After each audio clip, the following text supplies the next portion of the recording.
الناس عادة بتربط الاختراع والميكانيكا بعصور أوروبا، بس في الشرق كان في حد بيسابق الزمن، حد ما كانش بيكتب نظريات، كان بيصنع آلات.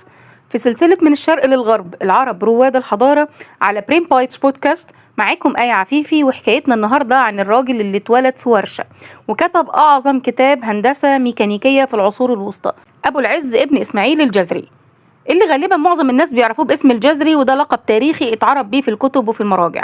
يعني ببساطة لقب الجزري ده بيحدد أصله أو المنطقة اللي كان مرتبط بيها، زي ألقاب قديمة تانية المصري والبغدادي وهكذا. الحكاية بتبدأ في ديار بكر على ضفاف نهر دجلة، مدينة قديمة مليانة أسوار حجرية وقلاع، وكمان بيئة حركية مليانة مية وقنوات، وده كله كان ملعب الجزري الأول. أبو العز الجزري اتولد نهاية القرن ال12، وعيلته كانت بتشتغل في البلاط، بس مش في العلم والدين، كانت بتشتغل في الحرف التقنية والميكانيكا. أبوه كان مشرف على الآلات في البلاط، وهو اتعلم منه مهارات الفهم العملي والحركة. ومع الوقت البلاط ابتدى يشوف إن الجزري عنده موهبة، مش بس إن هو بينقل الشغل لكنه بيطوره كمان. فلما كبر اتعين في منصب رئيس الصناع، وده منصب عبارة عن خليط بين مهندس ميكانيكا ومخترع وفني صيانة، وكان المطلوب منه إنه يحل كل مشاكل البلاط باستخدام الحركة والمية.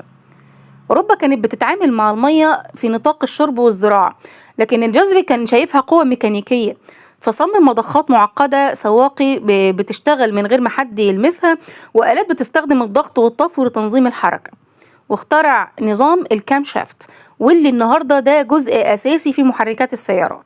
الجزري صمم ساعة للقصر، ساعة الفيل، مش مجرد ساعة وقت لكنها كانت آلة متكاملة فيها فيل هندي وتنين صيني، طائر عربي، أرقام لاتينية، وأفكار فارسية، وكل ده كان شغال بالمية بدقة شديدة جدا، كأنها رسالة حضارية بتقول إن العلم مش ملك أمة واحدة لكنها رحلة مشتركة. في البلاط طلبوا منه إنه يصب المية للوضوء من غير خادم، فالجزري صمم خادمة آلية بتقف ثابتة، ترفع إيديها وتصب المية وكمان تمد فوطة.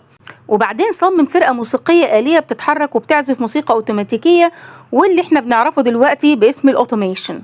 في آخر حياته وثق كل اختراعاته في كتاب الجامع بين العلم والعمل النافع في صناعة الحيل، وده مش بس كتاب نظري لكنه كتالوج هندسي كامل برسومات دقيقة، قياسات، وطريقة تركيب وتشغيل. وده اللي خلى المؤرخين يقولوا إن الجزري أول مهندس ميكانيكا حقيقي في العالم ما قبل الصناعي. الجزري مات سنة 1206، اختفى من كتب التاريخ الشعبي، لكن أفكاره استمرت في المضخات، الكام شافت، والساعات، الأنظمة الهيدروليكية، وكمان الأوتوميشن. الغرب اعتمد على الطرق اللي صممها الجزري، وبدأت الثورة الصناعية تعتمد على المبادئ اللي ابتكرها في ديار بكر. وفي النهاية الجزري مش بس عالم عربي، ده مؤسس طريقة هندسية كاملة، مؤسس منهج عملي علمي. وفي سلسلة من الشرق للغرب، العرب رواد الحضارة، على بريم بايتس بودكاست، والحكاية لسه مكملة، لأن الحضارة اللي احنا فيها دلوقتي ما اتبنتش في مكان واحد، اتنقلت من ورشة صغيرة في ديار بكر للجامعة، للصناعة، وللعالم كله.